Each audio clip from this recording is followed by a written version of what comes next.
Shalom Bapak Ibu yang terkasih dalam Kristus Yesus. Kita jumpa lagi dalam khotbah minggu. Sebelum kita mendengarkan firman Tuhan, kita bersatu di dalam doa.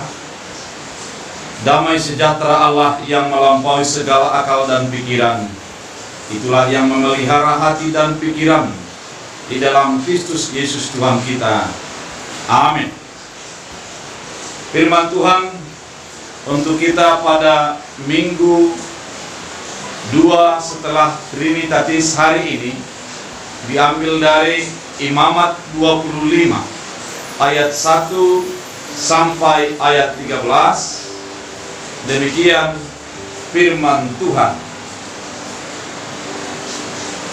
Tahun Sabat dan tahun Yobel.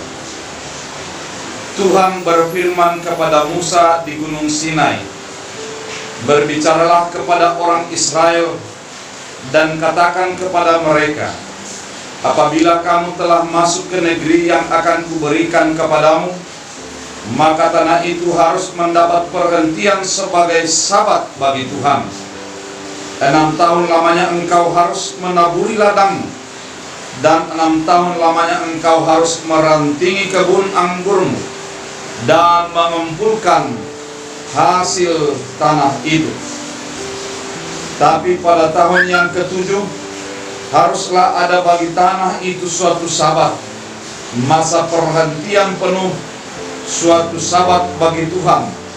Ladangmu janganlah kau taburi, dan kebun anggurmu janganlah kau rantingi, dan apa yang tumbuh sendiri di penuaian itu janganlah kau tuai, dan buah anggur dari pokok anggurmu yang tidak dirantingi janganlah kau petik. Tahun itu harus menjadi tahun perhentian penuh bagi tanah itu. Hasil tanah selama sabat itu haruslah menjadi makanan bagimu, yakni bagimu sendiri, bagi budakmu laki-laki, bagi budakmu perempuan, bagi orang upahan, dan bagi orang asing di antaramu yang semuanya tinggal padamu, juga bagi ternak dan bagi binatang liar yang ada di tanahmu. Segala hasil tanah itu menjadi makanannya. Selanjutnya engkau harus menghitung 7 tahun sabat, yaitu 7 kali 7 tahun, sehingga masa 7 tahun sabat itu sama dengan 49 tahun. Lalu engkau harus memperdengarkan bunyi sangkakala di mana-mana dalam bulan yang ke-7 pada tanggal 70 bulan itu.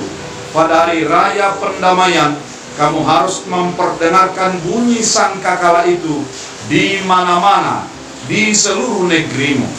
Kamu harus menguduskan tahun yang ke-50 dan memaklumkan kebebasan di negeri bagi segenap penduduknya.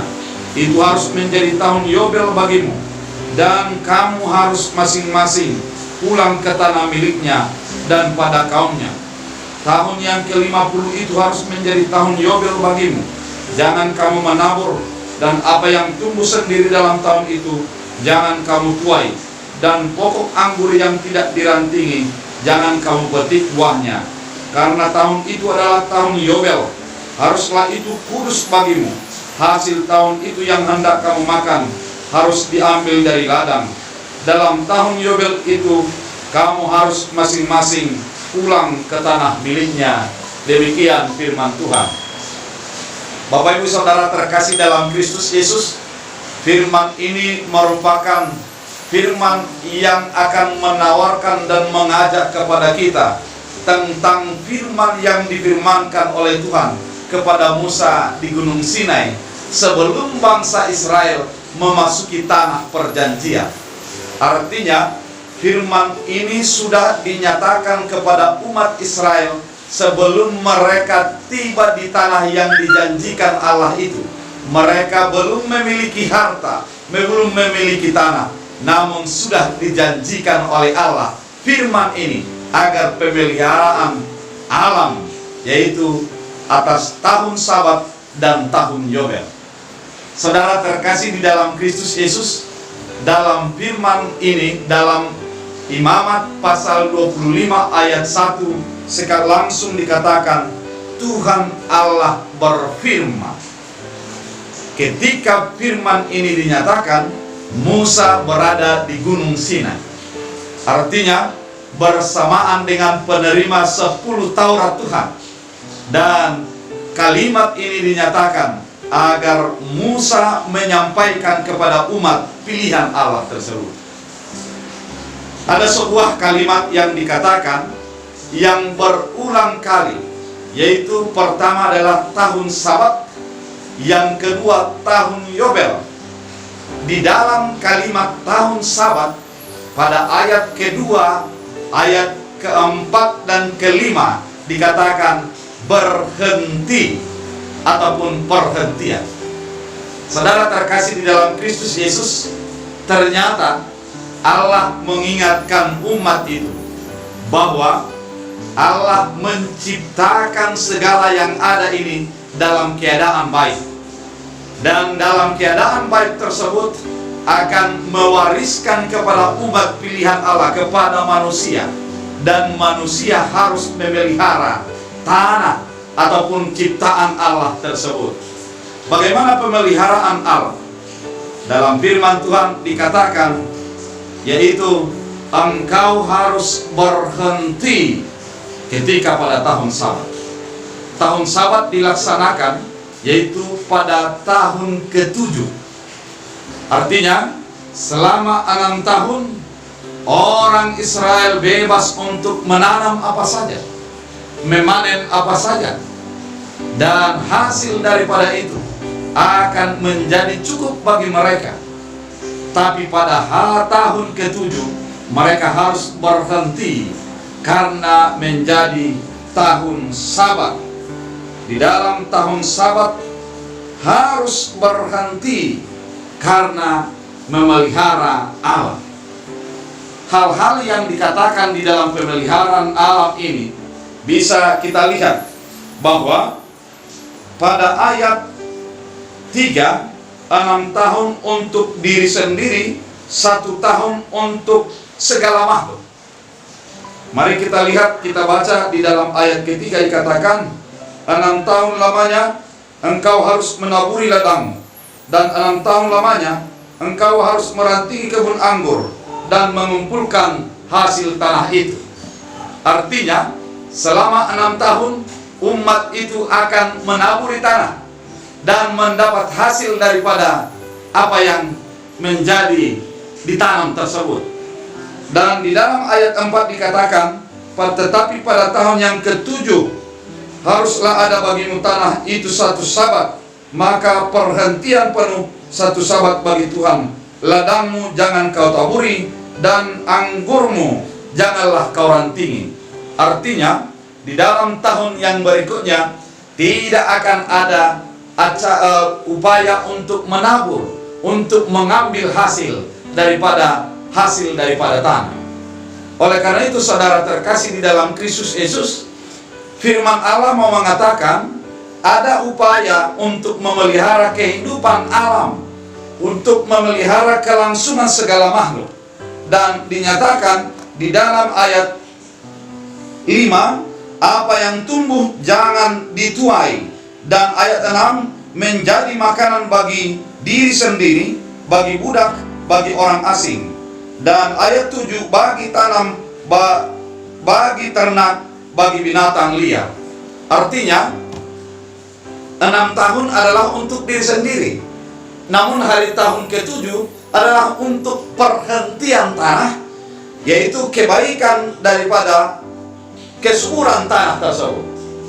Ketika dibiarkan pada tahun ke-7, dibiarkanlah segalanya tumbuh. Hasil daripada yang tumbuh itu tidak menjadi dituai. Itu akan menjadi kepada ternak, itu akan menjadi kepada orang-orang yang berkekurangan agar mereka mendapat makan. Kemudian kepada burung-burung, kepada makhluk lain.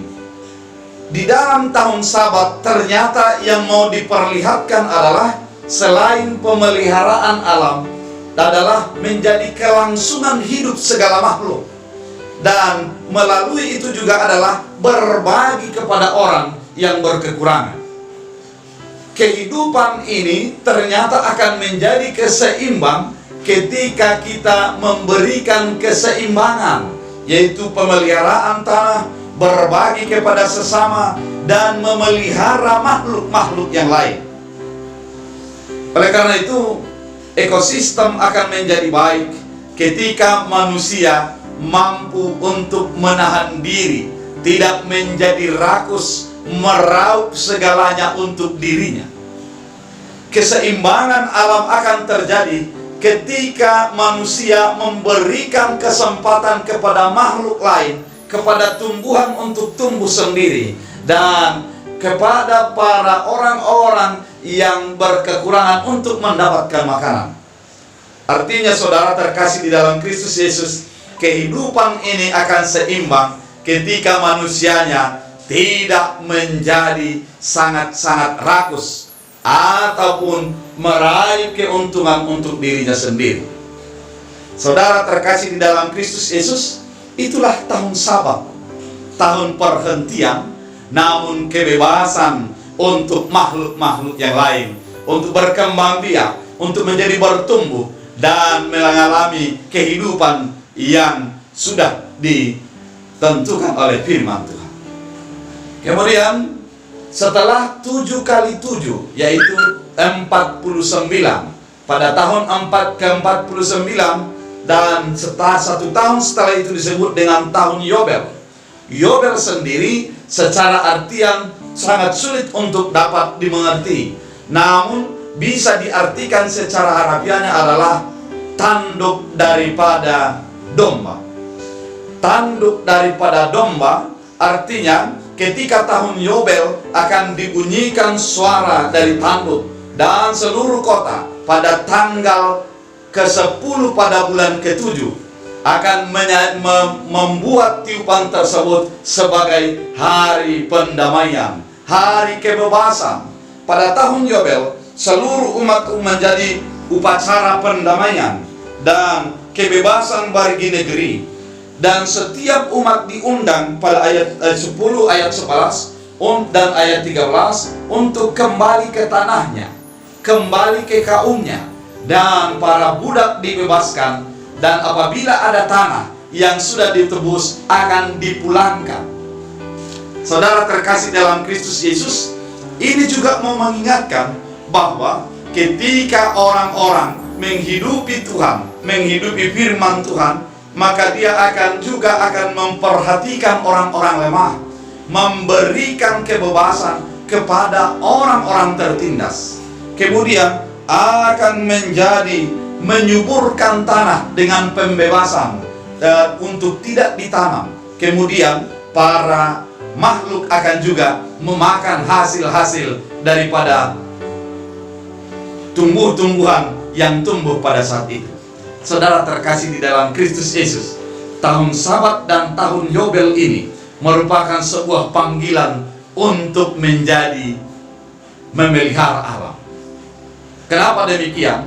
Ternyata kita diingatkan ketika tanah diberikan Allah, yang empunya tanah yang sesungguhnya adalah Allah, dan kita menjadi memuliakan Allah melalui kita mengusahakan tanah. Di dalam Sabat adalah untuk kemuliaan Allah dan untuk kebaikan manusia dan seluruh ciptaan. Ketika kita memelihara perintah Allah, ternyata adalah untuk memuliakan Allah dan untuk juga kebaikan kita. Bukan hanya untuk kebaikan, tapi kemuliaan Allah. Bukan hanya untuk kemuliaan Allah, tapi untuk kebaikan umat manusia, kebaikan seluruh ciptaan. Oleh karena itu, orang yang menyadari bahwa tanah itu adalah milik Allah akan bertanggung jawab di dalam pemeliharaan tanah, pemeliharaan alam, pemeliharaan ekosistem yang ada. Tahun Yobel juga mengingatkan kita kepada memperhatikan yang lemah dan memberikan kebebasan-kebebasan. Saudara terkasih di dalam Kristus Yesus, ternyata orang percaya itu ketika mengingat Allah, dia akan memberikan pembebasan kepada orang-orang yang tertindas. Dia akan kembali ke kaumnya, untuk mengingat penyertaan Tuhan di dalam kehidupannya. Ketika kita kembali untuk mengingat Tuhan di dalam kemuliaan Allah, maka di sanalah terpancar iman yang tulus di dalam kehidupan kita. Saudara terkasih di dalam Kristus Yesus, firman ini mau mengajak seluruh umat yang percaya, mau mengajak setiap orang-orang yang percaya agar memelihara alam, agar memelihara tanah yang diberikan Allah. Kemudian agar kita melalui pemberian Allah ini memberikan keseimbangan alam, memberikan perhatian kepada seluruh makhluk. Manusia yang diangkat Allah menjadi rupa dan segambar dengan Dia, mendapat amanat untuk memelihara ciptaan ini.